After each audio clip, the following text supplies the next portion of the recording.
Hi there, my name's Deborah, but you can just call me Mr. Downer. And today, like always, I'm going to be taking something you love and telling you why it's dumb and bad. Today's target, Star Wars The Mandalorian Season 2. Okay, I realise I'm on shaky ground here when it comes to my infamous contrarian takes. I mean, defending Pixar's Cars is one thing, but trashing the one thing Star Wars fans seem to agree on since like 2015 is a whole other thing. People have, shall we say, strong opinions about Star Wars. So while we're at it, The Last Jedi is the best Star Wars film.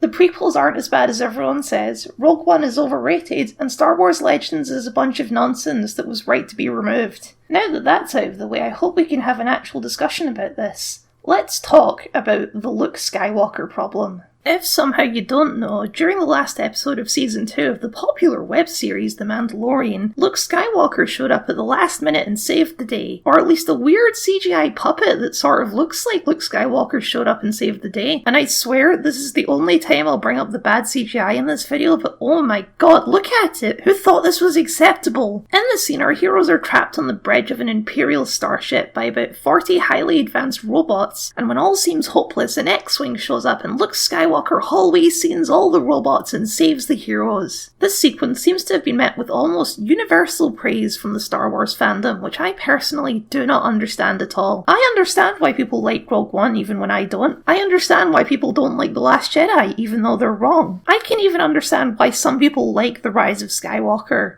This, I honestly do not get why people are okay with this ending. It does not compute in my brain. On our podcast, me and my friend Nathan talked about this one topic for about 20 minutes, and by the end of it, I still did not understand at all his position on this, and I'm sure he felt the same way about me. But at the core, I think there was a fundamental disagreement on what Star Wars is, and what it can be. I'll boil down the entire debate to this exchange.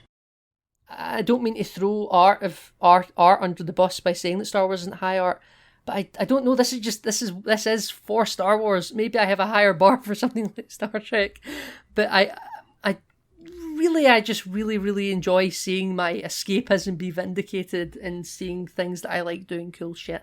On that, I think Star Wars can be more than that. I think there's plenty of stories in this universe that prove that. I think my favourite book ever, Dark Disciple, I think proves that.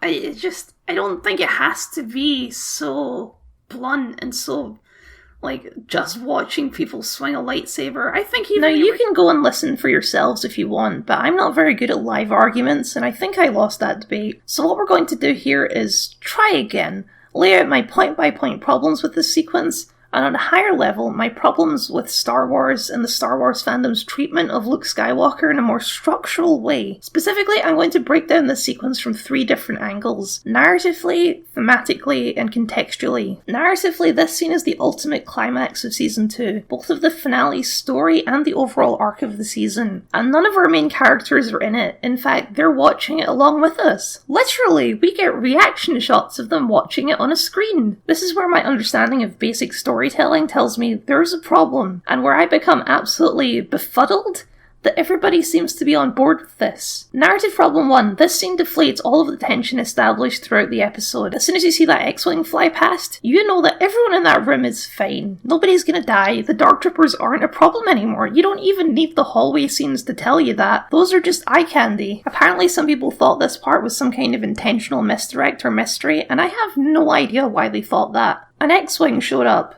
Luke Skywalker is here to save the day.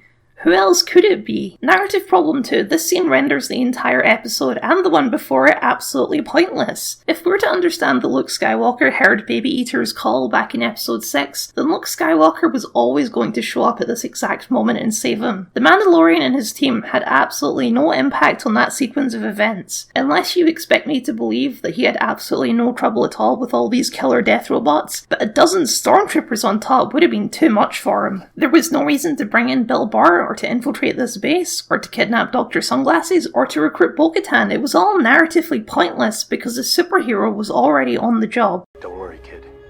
I'm gonna get you out of here. No, you're not. some random guy is. Narrative problem 3. Luke Skywalker has absolutely no relation to this story or any of these characters. Mando doesn't even know who he is. He literally doesn't even introduce himself. The climax of this story relies on information outside of the show itself to make any sense at all. The easiest way to demonstrate this is to have everything play out exactly as is, but replace Luke Skywalker with a completely random new character. An X-Wing shows up and Bobby Smith, Jedi Knight, gets out. Bobby Smith, Jedi Knight, hacks up 20 Death Troopers in an extended action sequence, and Bobby Smith, Jedi Knight, takes Baby Eater away with him. I'm pretty sure most people would consider that a disappointing and kind of weird ending, and yet that's exactly the ending the season got, and people seem to love it. That's because there's more going on here, but you've got to wait a bit until we get to that. Typically, in a story, the main character is the one who does things. That's not a set in stone rule. Some stories break that rule and are still very good, but The Mandalorian follows a very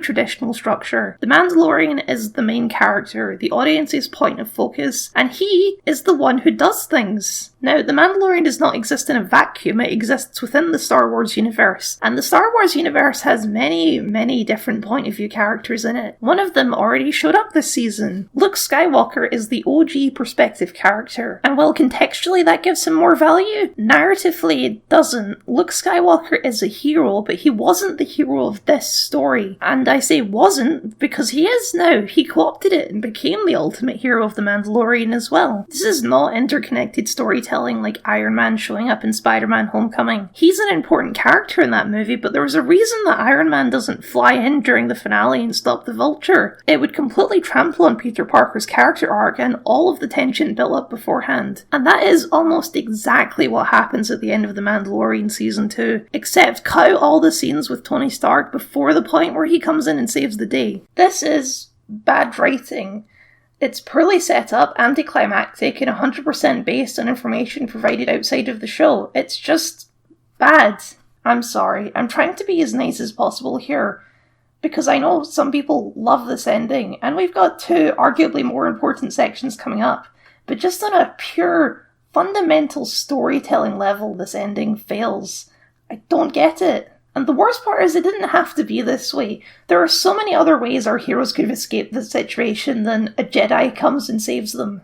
Such as escape through a garbage chute and make a run for the hangar. Hold their ground. We know they have at least 2 weapons capable of destroying these things, so it's not that unfeasible. Boba Fett could have shown back up and distracted them instead of flying off and being forgotten about for the rest of the episode. EMP grenades are a thing. Someone wearing an indestructible set of armour could have stayed behind to hold them off while the rest escaped. The Dark Troopers could have simply been called off by a higher Imperial power left as a threat for future seasons. There really are limitless options beyond a Jedi shows up and saves the day while they watch it on TV. I like The Mandalorian. I think it's a good show with a lot of interesting themes and complex stuff going on under the helmet. For example, how the writers used the post-Return of the Jedi era to explore how the New Republic fell into complacency, and how that allowed the Empire and other oppressive forces to take root and re-establish themselves. Or how the Mandalorian becoming more comfortable removing his helmet is used to reflect his changing understanding of himself and breaking away from the cult-like beliefs he was raised into. This is why I can't get on board with Nathan's argument, and to be fair, it's not just his argument, it's the common conception of Star Wars by the masses, that Star Wars is nothing more than fantastic escapism. These deeper themes and symbologies have always been present in Star Wars. There is a symbolic reason the Empire looks the way they do, dress the way they do, call their ground troops stormtroopers. There is a thematic reason that Luke ignores the teachings of his masters and succeeds at the things that they thought were impossible. There is a thematic reason that small teddy bears are able to defeat the Empire. Star Wars isn't high art, but to be honest with you, the idea of high art sounds like pretentious nonsense to me. Art is art. It doesn't matter if it was made for mass market appeal or to win an Oscar. It's still art, and just because Star Wars is a simple story of a farm boy fighting an evil space empire doesn't make it without thematic value or merit. The Mandalorian did have some honest-to-God thematic value until that X-Wing showed up, whether they were simple or not. Mando has assembled a formidable team of friends and allies to storm the ship and save Baby Eater. Thematically speaking, we've got you can accomplish anything if you work together, or love conquers all, or even just if you try hard enough you can do it. And yes, these are all cheesy as hell, but they make you smile, they make you feel good. They're cliche for a reason, and that reason is that they work. And just to pause for a second, isn't that what escapism really is? A story where normal people accomplish amazing tasks? Isn't that the fucking point of Star Wars in the first place? That's the kind of positive escapism I want going into 2021. Escapism isn't watching a cool guy in black swinging a lightsaber at robots. That's just eye candy. At our darkest hour of this particular story, the heroes are trapped on the bridge, evil killer robots are about to break in and probably kill all of them, then an X-Wing flies past and destroys all of the themes. No, you can't actually accomplish anything if you work together. No, love doesn't actually conquer all. No, just because you try hard doesn't mean you can do it. This ending doesn't say nothing, that's pretty much impossible. It just says a bunch of things that are kind of dumb and kind of bad. Thematically what we get now is, if you pray hard enough, someone will save you. Or don't try, because someone better than you will probably do it better. Or for a classic, there's always a bigger fish. These are not good, satisfying climactic themes for your story. They range from boring to downright depressing. Also, if I can just put on my SGW hat for a second. Establishing and glorifying a squad of female warriors only for them to be stuck in a room waiting for a man to save them is, not a great look, champ. It is my strongly held belief that the decision to include Luke Skywalker in this show in this way is far more based on factors outside of the show itself rather than any kind of commitment to interconnected storytelling. Which means we get to talk about The Last Jedi and the controversy surrounding it.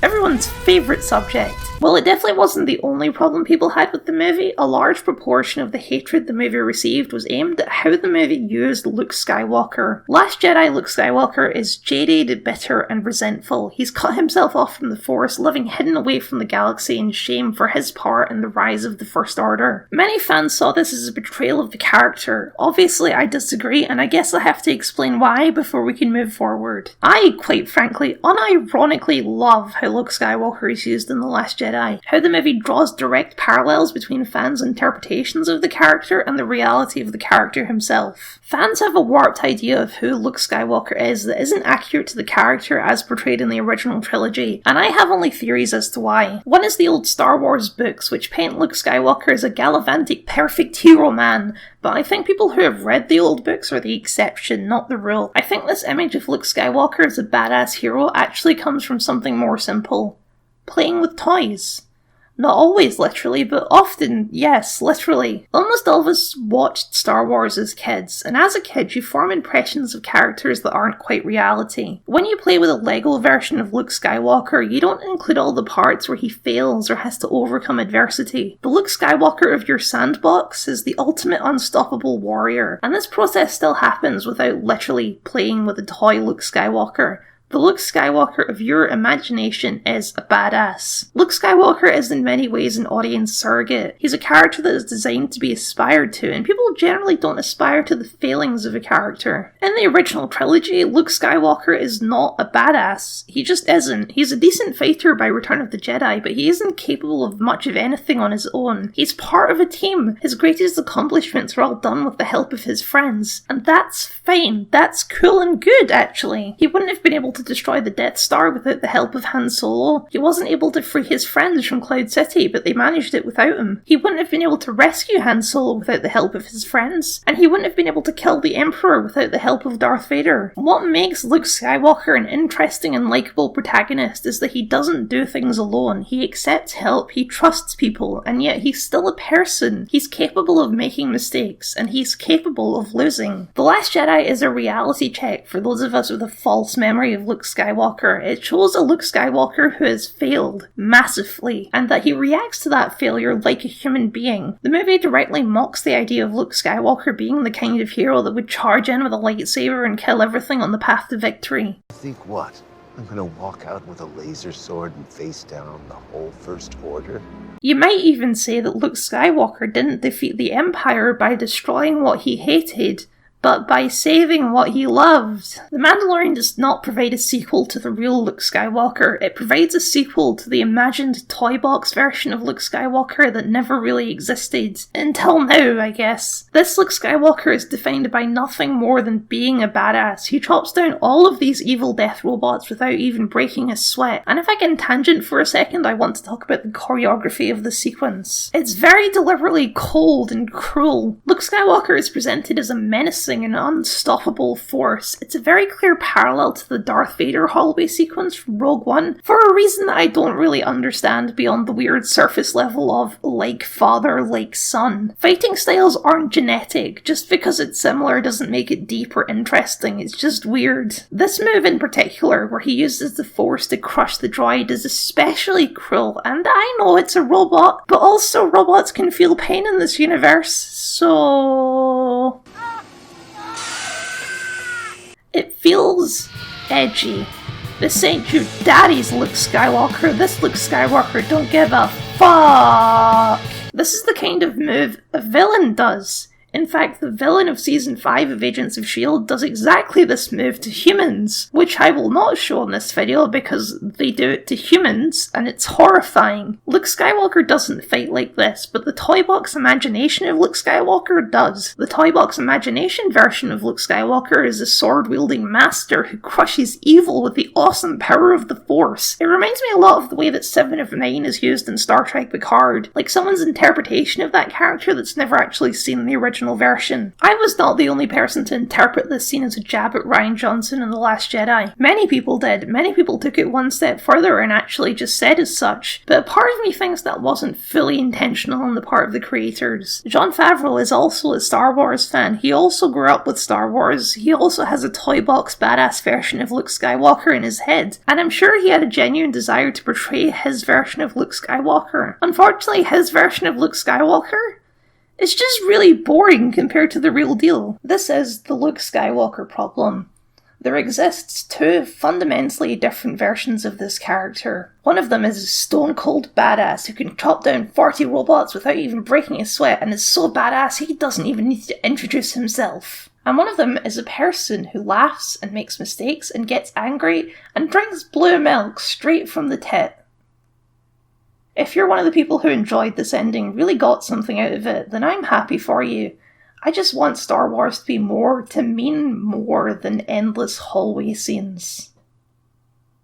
Okay, I think that let me stop. Let me lay out my case for why I don't like this scene. Okay, and I'm going to stop you right now, because you're under the impression that I don't like that Luke Skywalker is in it, and that's not true. I don't have a problem with Luke Skywalker showing up in this show. Do you have a These Are the Voyages problem? I think that